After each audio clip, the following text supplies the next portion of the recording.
Hi, this is Shawnee Lavender, and today I wanted to share with you some suggestions about empathy, and specifically how to create more empathy in your home and your family. Now, empathy is, in its most basic essence, the idea of simply being present and open to someone else's experience. So you don't necessarily have to take their side or believe exactly what they believe.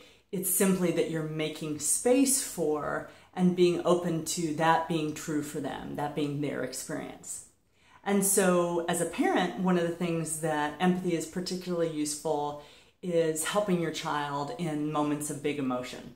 So really creating that space so that they can express their emotions, be received, and really have that sense of being felt and understood, so that they can more easily then move through their emotional experience and on to what's next for them.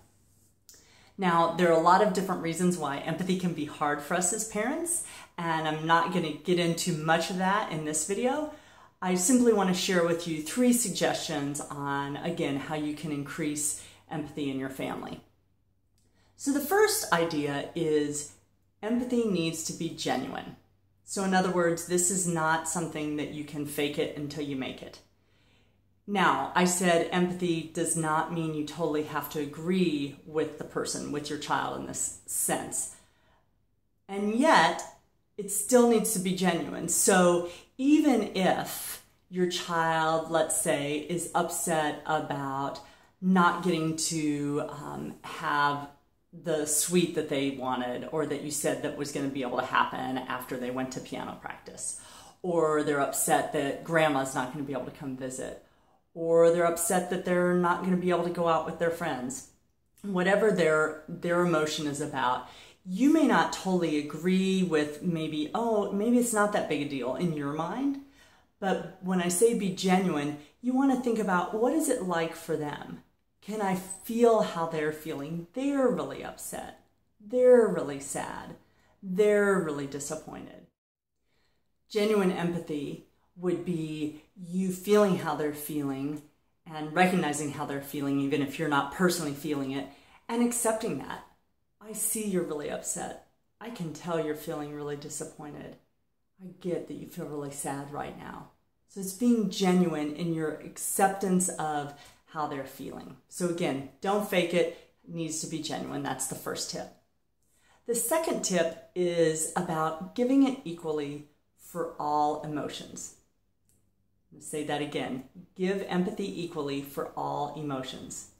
Now here's the challenge. For many of us, we have emotional preferences. So most people are fine with and have no problems with emotions like happiness, contentment, peace, even maybe exuberance.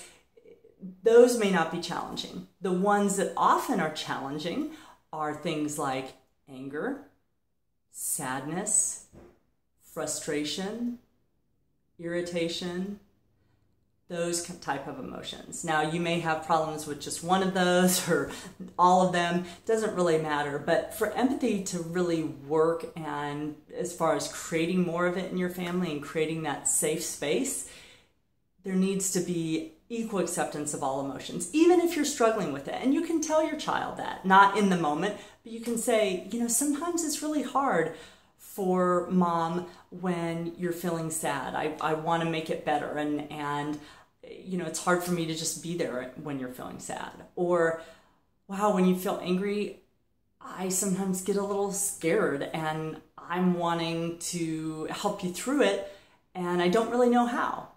Whatever, however you want to deal with it, and you don't have to, but what I'm saying is, as far as what you want to be striving for, is equal acceptance of all emotions that your child expresses, so that they know that there is really an emotional freedom at home to express themselves. Now, as they're growing and learning, you can help them express themselves in more helpful ways, absolutely. But this is not about how they express it. This is simply about accepting all emotions as valid. The third tip is one that is also a challenge for many parents, is empathy is first and then is logic. So empathy first, logic later.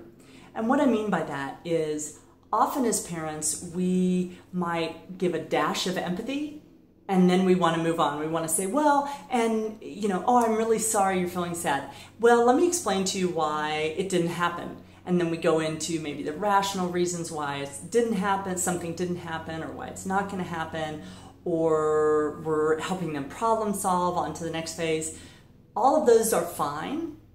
However, when we don't give enough time for empathy, it's like we don't give it at all. So we really want to let empathy last longer than maybe we originally think. We might think, oh, okay, I gave empathy, let's move on.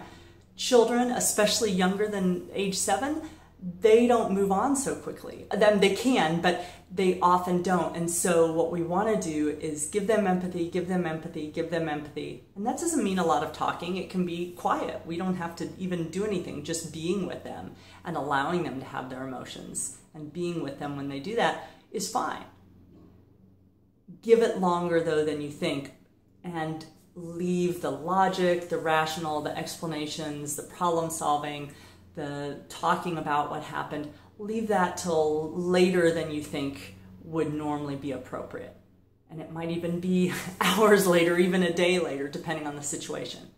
So those are the 3 tips, and let me repeat them for you. First, to increase empathy in your home, you want to be genuine. Do not fake empathy. Second, give equal empathy to all emotions. Even if you struggle with some, work on giving it for all emotional expression.